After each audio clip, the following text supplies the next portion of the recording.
In the climax of a sensational case related to terrorism, Kashmiri separatist leader Yasin Malik was awarded life imprisonment by a Delhi court in a terror funding case on Wednesday. The National Investigative Agency had sought death penalty, though. 56-year-old Yasin Malik is the chief of banned Jammu and Kashmir Liberation Front. He was convicted last week on Thursday by the Delhi court after he pleaded guilty to charges related to terror funding, spreading terrorism, and secessionist activities in Kashmir in 2017. However, denying NIA's demand for death penalty, Special Judge Praveen Singh awarded Malik with varying jail terms for various offences, including under the stringent Unlawful Activities Prevention Act and the Indian Penal Code. The court also imposed a fine of over rupees 10 lakh on Malik. The life term was awarded for two offences, Section 121, that is waging war against the Government of India of IPC, and Section 17, raising funds for the Terrorist Act of the UAPA. All the sentences will run concurrently.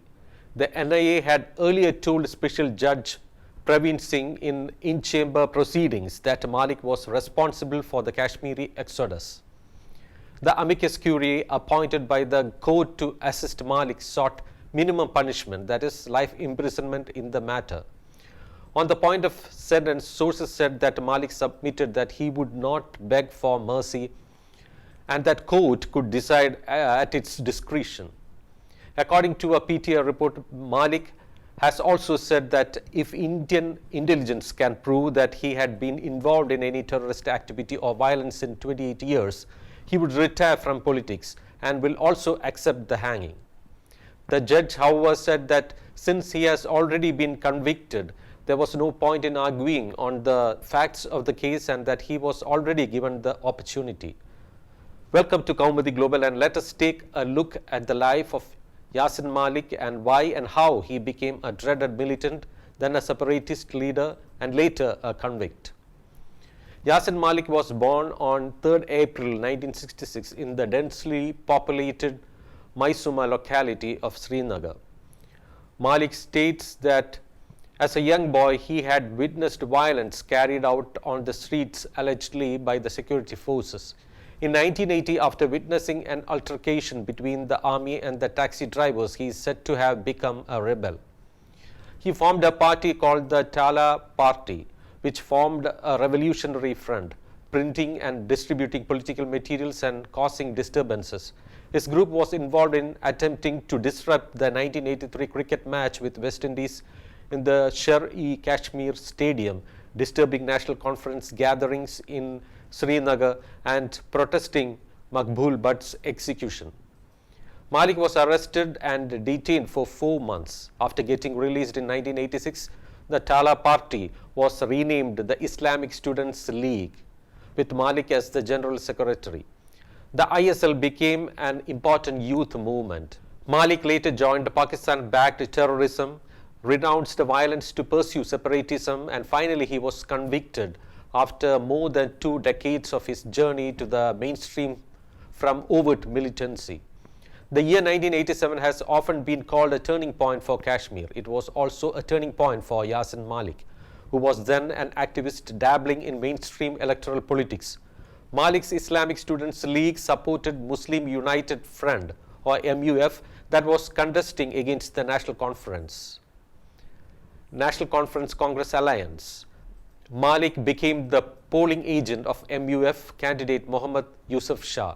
He later became Syed Salahuddin, chief commander of Hizbul Mujahideen. Shah lost the elections that were allegedly rigged in favor of the NC Congress coalition. He moved to armed movement. Malik went on to become the leader of Jammu Kashmir Liberation Front, which was set up in the United Kingdom by Amanullah Khan in 1977 as per the South Asia Terrorism Portal. The alleged rigging of 1987 elections led to mass alienation in Kashmir. This reportedly led to great disgruntlement and alienation among the people, particularly the youth, who had sought MUF to channelize their discontent.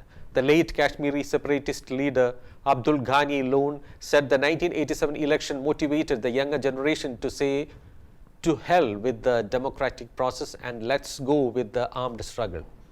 Yasin Malik transitioned from political activism to overt militancy and terrorism when he joined JKLF.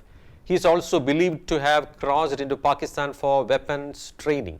While most people know Malik for his involvement in the murder of 4 Indian Air Force personnel in Srinagar in 1990, that's just one of the 65 criminal cases against him, as per a report in national media.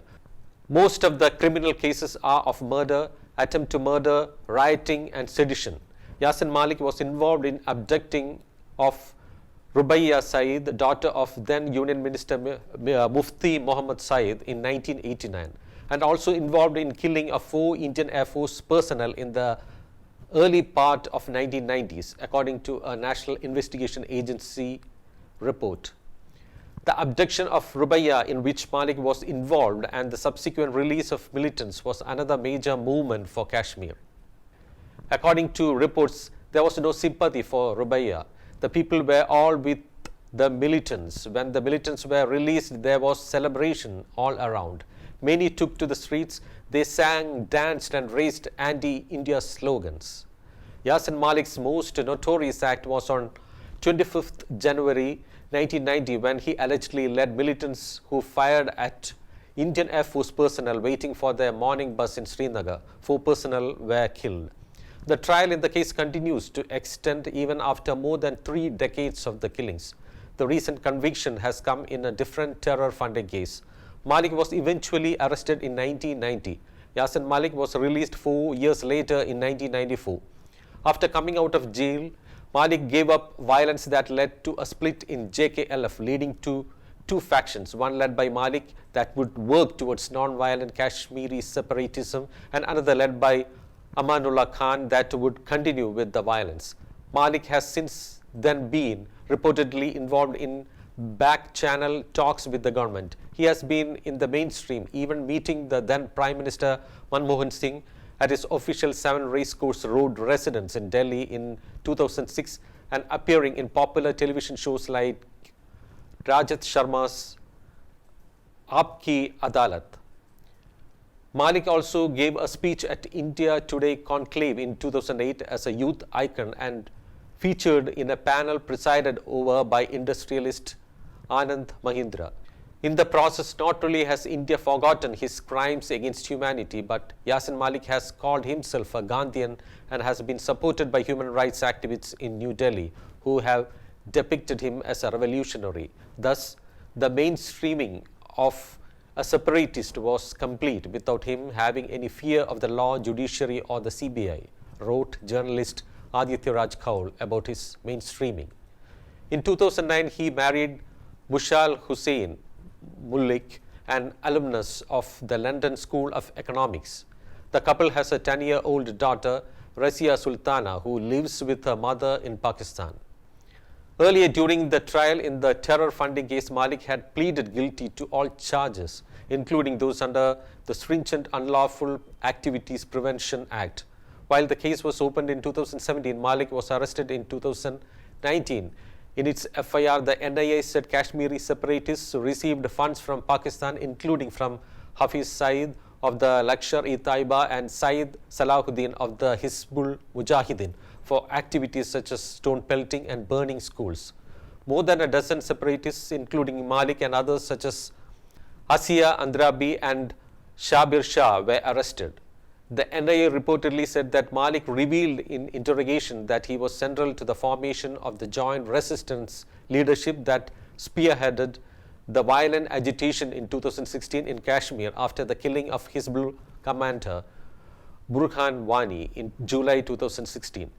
The NIA also named Kashmiri businessman Zahur Ahmad Shah Watali as a key player who received funds from Pakistan, the ISI and the UAE through Hawala system and a number of shell companies. He then channelized them to separatist leaders and stone pelters in Kashmir.